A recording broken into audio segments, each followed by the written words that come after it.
Puppetry Guild of Greater New York welcomes you to the Origami Center of America for Puppets, Fountain of Youth, featuring Alice May's Puppets, with a guest appearance by Boris.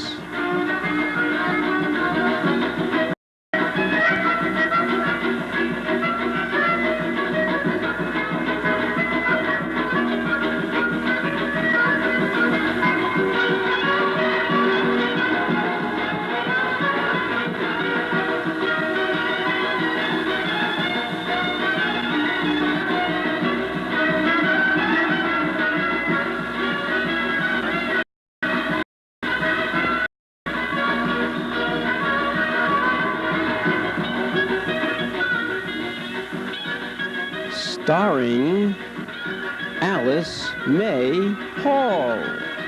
When I work with a puppet, I bring it to life. I give it life. It can sit, it can walk, it can move, just as a human being can. And not only that, it assumes its own personality. Lovingly assisted by Lillian Oppenheimer. She performs his dance, and then she seats him on a settee. And I have the joy of holding that puppet, while he's sitting on the settee with his accordion.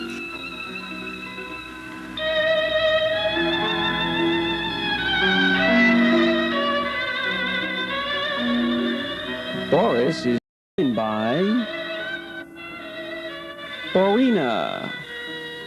And he rocks in motion and to the beat of the music that Borina dances to. And also they bow to each other at the end of the dance. And you have no idea what a thrill it is for me, who up to about the age of 70 had never had a puppet in her hand before. And she is very kind about letting me do a step or two with some of her puppets or hold them for a minute or two. And it's a very great thrill. Boris and Borina are two of my oldest puppets. I call them my seniors. I don't like the term senior citizens, but they are, because they were created over 50 years ago by my mother and myself for a festival of white Russians. And they performed at this festival. And I did not know at that time that we were going to be on the same stage with some of the Folkine Ballet. Now, can you imagine how I felt after seeing these people wearing their tutus and the director, and here were my little puppets to go on. I was so embarrassed. Anyway, we were scheduled and we went on, and you know, that wonderful audience applauded just as much for my little puppets as they did for the Folkine Ballet. And they're still working in their same costumes. Wasn't that something? Do you realize how many cups of tea we've had together? Oh, yes, indeed I do. And the water always boiled passionately. But not when I first met you, because... No, you had to train me, too. Yes, but I met you so many years ago, don't you remember? I think the first time I met you was at the guild meeting. You were a very quiet, dear little lady sitting in a corner, and you didn't say a word, and then I was a nice, quiet little lady, not saying very much. And then a great many years elapsed before we really became friends. Well, I saw you at the meetings whenever you were there or whenever I was there. The Puppetry Guild of Greater New York is our own little guild right here. But since we got together, since we have been together, think of the adventures we've had. Oh, I wouldn't have given them up for anything. How long has it been? Well, this is 5 years, the 5th year here at the Loft, at the Origami Center of America. And we were 3 years renting from wherever we could at a temple or a theater or wherever. That's right, that's right. And then I suppose a few years, so say roughly 10 years. I suppose What so. is 10 years out of a life of 91? You know, I remember the time I couldn't believe that when you told me you did push-ups in the morning. I said, what do you mean, Alice, make push-ups? What kind of push-ups? Well, I'll show you. The other day you said pick-ups. Pick-ups instead of push-ups. And you got down on your belly right on the floor and actually did push-ups. Well, I can't believe that you couldn't have the strength to do that. Well, I wouldn't now on account of my wrist, but I have done it. You'll do it again, times. and the plies every morning to keep you supple. Well, that's because of your love of dancing, and that's why everything that you ever write, any piece or any lovely show, always has a dancer in it. And I'm amused because I look for it now that I know how much you love dancing, because just for your party the other night, you wrote a little play called The Pirate and the Mermaid. And when you showed me the puppets, the pirate was a daggerly-looking fellow with a peg leg. And don't you know he got up and did a dance on the bottom of the sea? I knew you'd bring it in somewhere. He had to. Well, I hope to do that again. I like that because the music was so beautiful. It's really the music with me in puppetry. Well, you see, you have a taste for classical music. Not only you that. have so many things that add up into one little human being. Well, that that's contribute to puppetry, the success dear. of your work. Because you see, with puppetry, you could be a jack of all trades and really be very successful, because if you know anything about sculpture, I should say, drawing, painting, costuming, carpentry, because I was thinking of the lower things in life, such as electricity and yes, all those things, and lighting, and color, and then of course dance and rhythm and time. And the most important of all, that thing that's called theater. To get the excitement of theater through these little puppets is remarkable. Well, you see, when I was a child, I was taken to the theater at a very early age. And Mother had that experience when she was very young at the Richmond Theatre. And so she used to tell me about it when she called. I had hair, you know, when I was little. Long blonde hair. I know, because you saved some of it to put on the mermaid. And I said, what beautiful hair. And she said, well, it was mine when I was a child. Well, I would never use that again, but I did this time. Anyway, I would listen to those stories, and I became so filled with the idea of the theatre, and I went to the theatre at a very, very early age, and I wanted to go on the stage, but I couldn't. I studied ballet. I love ballet. And you played the piano beautifully? I play the piano. I don't anymore. In fact, you gave a show when you were 8 years old? Didn't you live in a house that had 2 large rooms separated by a door, as the houses had at that time? That was my first public show for Father, because when he went to Africa, he left that little stage for us, and Mother thought we should give a show and then write a letter and tell him all about it. And my was it a birthday? Guest. It was my birthday, and I was to play the ode. How old were you? 8, and it was between the 2 rooms, and one was the auditorium where the friends sat, and I had to play the overture, and then the curtain had to go up, and then I had to work the puppets, and it was Cinderella, and I was frightened to death that I would make a frightful mistake when it came to the part with the pumpkin and turning it into it. But these scenes were all little figures, you know, like a part, what they call it, penny plane theatre, something on that order, but larger. And when I got started, the overture went beautifully. I had played everybody with it, but the overture went well, the show went well. And before I knew it, there was applause. The curtain came down. That was the first applause I had. And it was milk. Milk in your veins. It was very nice. And from then on, you've been making everybody applaud your efforts. No, I won't say that. I've gone through an awful lot of trouble doing it. Every puppet is in its own box, packed separately, other than Maria and Tweedy. They share a box. Oh, and I forgot, Borina and Boris are in the same box too. So it takes 3 boxes to take them, suitcases, and they travel very nicely. Well, the packing is something that she really won't let anybody do but herself. I help her, of course. I try to save her the steps up and down. But because you can't lay a puppet, you can't lay a marionette down, the strings will immediately get twisted. And you can't forever have a place to hang them while you're preparing the box or the tissue. So I'm more or less a clothes tree for her while she's doing it. See, these puppets, some of them are 50 years old, and you'd never know it to look at them. And it's only because they've had the care that she's given them. She allows nobody to touch them. She does all the packing herself. Then, of course, I was doing sort of a lecture on puppetry through the ages. And so I had a big box with things of all kinds of puppets that come right down through the ages, through China and Japan and shadow puppets. Good afternoon, ladies and gentlemen, and welcome to Books on 7 at Macy's. We have the very great honor of having with us today, as part of our Senior Citizens Creative Week, a lady that I had the pleasure of knowing since I was a little girl, and who is well known throughout the country as a wonderful professional puppeteer and who is currently associated with the Origami Center Theater in partnership with another lovely lady by the name of Lillian Oppenheimer. And today we have with us Alice Mayhall, who has come from England to be with us here in the United States, has been here many years, but I always think of her as coming from England because she has the most wonderful, wonderful voice. And I feel that this day should be started with Once Upon a Time, because really it is Alice who creates the most wonderful stories and the wonderful figures to go with them. And today she's ably assisted by her longtime friend and cousin, Emile Spahn. And we're really, without further ado, I give you a dear lady and one of the most creative people I know, Alice Mayhall. How can I possibly live up to that? There's one thing I would like to say. I think it's wonderful that Macy is honoring the senior citizens, because senior citizens really should be honored. They have lived through many years, and I hope they have gained some wisdom that perhaps some of our younger generation do not have. Now, as you can see, I am a senior citizen. I've been a senior citizen for many, many years, as you know, if you read the advertisement in the paper. But before I was a senior citizen, I was a puppeteer for many years. And being a puppeteer, I'm like an old soldier. I just keep marching along, and I hope to keep marching along for some time.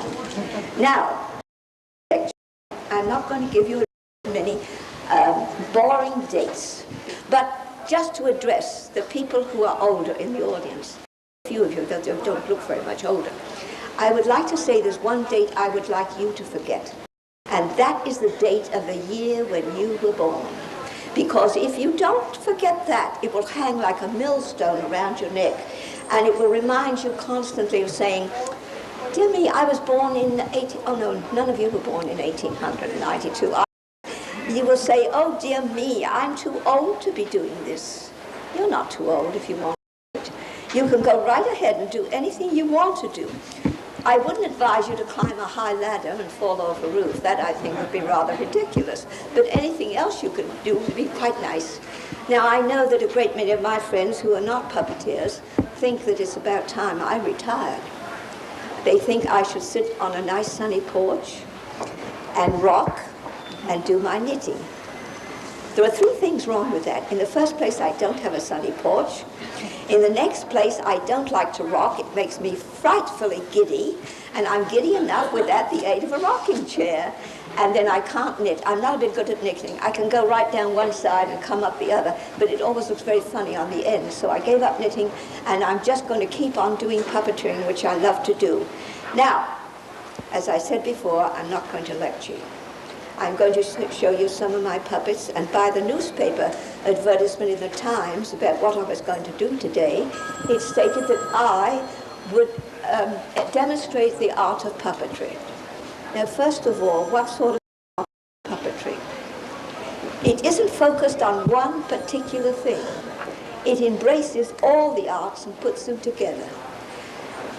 Sculpture, painting, music, anything. You can be a jack of all trades and really become quite a good puppeteer. Now, one of the old forms of puppetry that we know of today is the shadow puppet, because many of the others, while you'll find them in museums, the means with which they were moved have been destroyed. They are broken. But the shadow puppet has remained intact. Now, I have two of the puppets here with me today.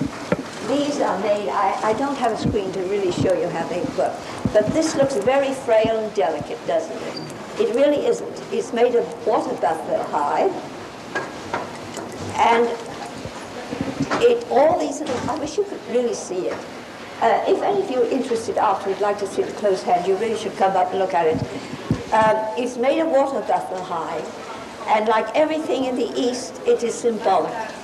Now, the fact that it has, can I have a little light on the face here? The fact that it has a black face doesn't mean that it's black. It means that this particular character has become so poised through meditation and prayer that is above the average person.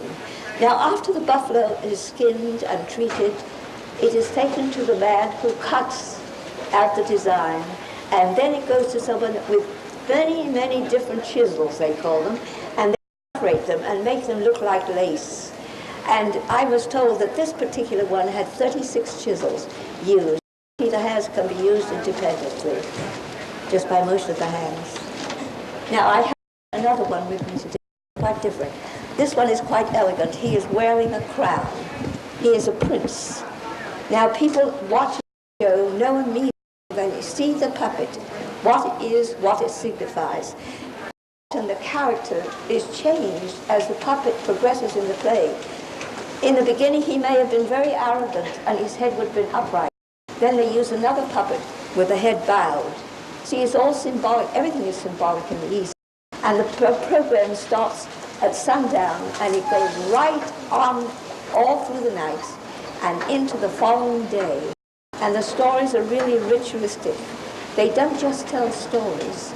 They show the way a young man can be trained, his love of the hero, and they always teach one thing: the overcoming of good, of evil by good. I nearly got it wrong, didn't I? Wouldn't that have been awful?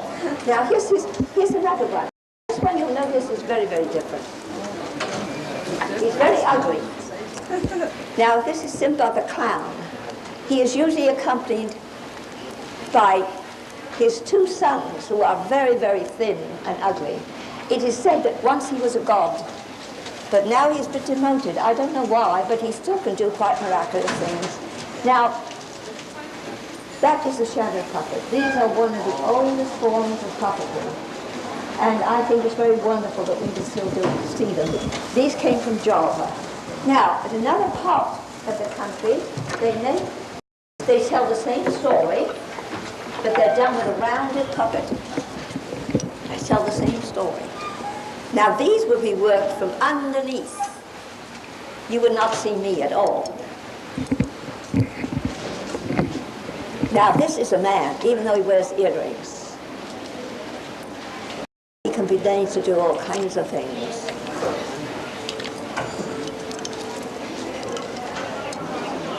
This is a golek. Now, as there are so many characters in the play, while they can pack the flat puppets one on top of the other, they cannot do that with this type of puppet. So they devise something very clever. They take off the heads. And there's a little stick down here, and they just put another head in.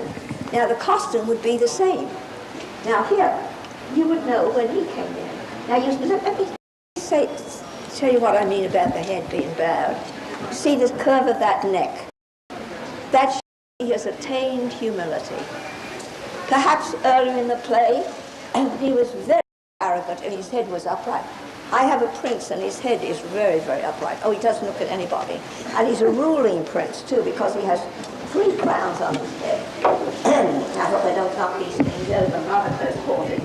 Now, there are few women in this and I happen to have she's very small and very delicate, and the workmanship of these things is really wonderful. She's so small, so delicate, so lovely. So you just turn the head from underneath.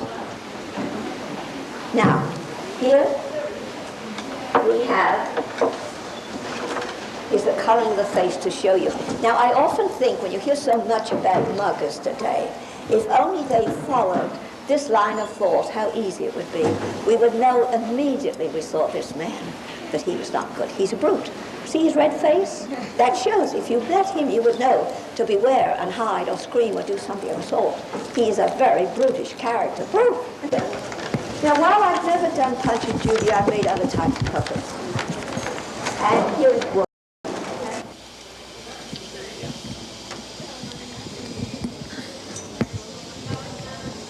She defected. She defected from the Bolshoi, and she came over to America, and she joined My Little Dancer. And first of all, they were rather jealous of her, but now they've accepted her.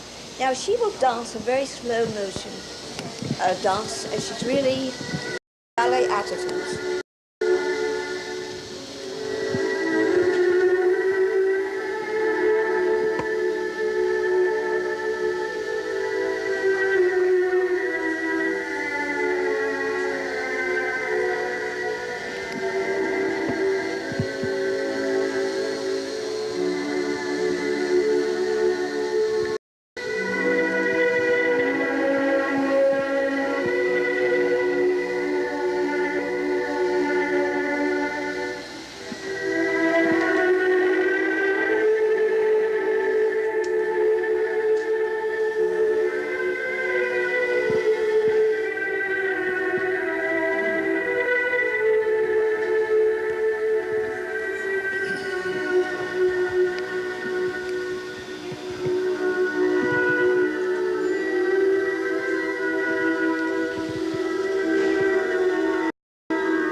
have a little clown with me today. He always never wants to show himself, you know.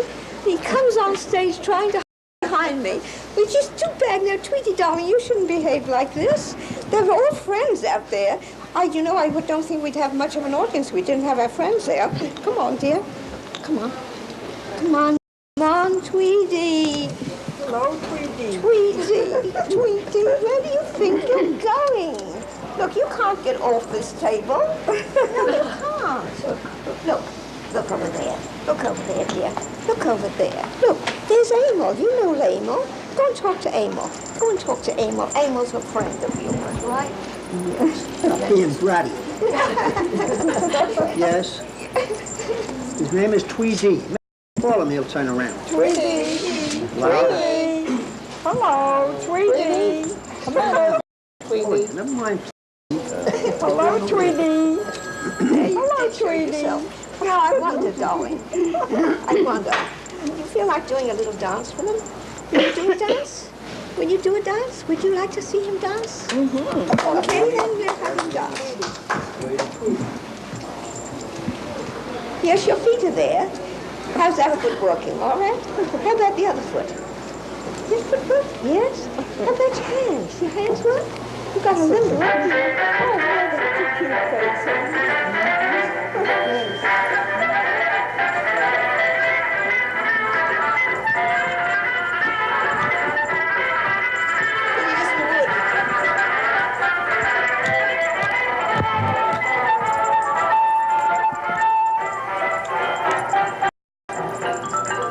That isn't dancing. That's just, you're trying to imitate the Russians.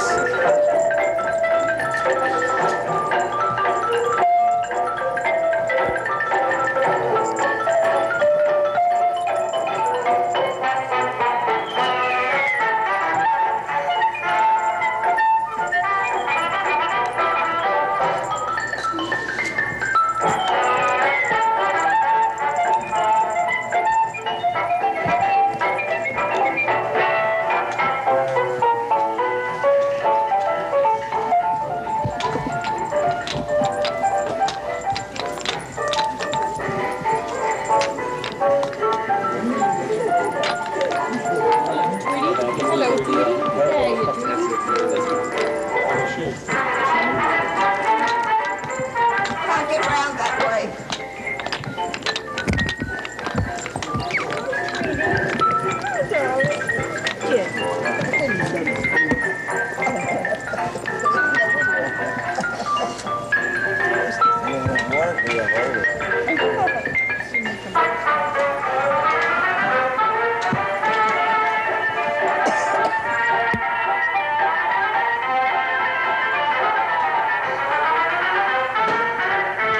Inside, I am still the person I used to be. And when I see the person that my body has become, that's where it's a shock. And I think, can that be me? This mirrored face, which now I see, can this in truth be really me? This sag, this droop, this ugly line, is this the face that now is mine? The years, with their relentless pace, have left me with this aging face. Yet I know life's brilliant flame burns within me just the same. By its clear light, I see the way to each coming day. I won't give up. I won't retire or sit so cozy by the fire. I'll turn the mirrors to the wall. It's not time for curtain fall.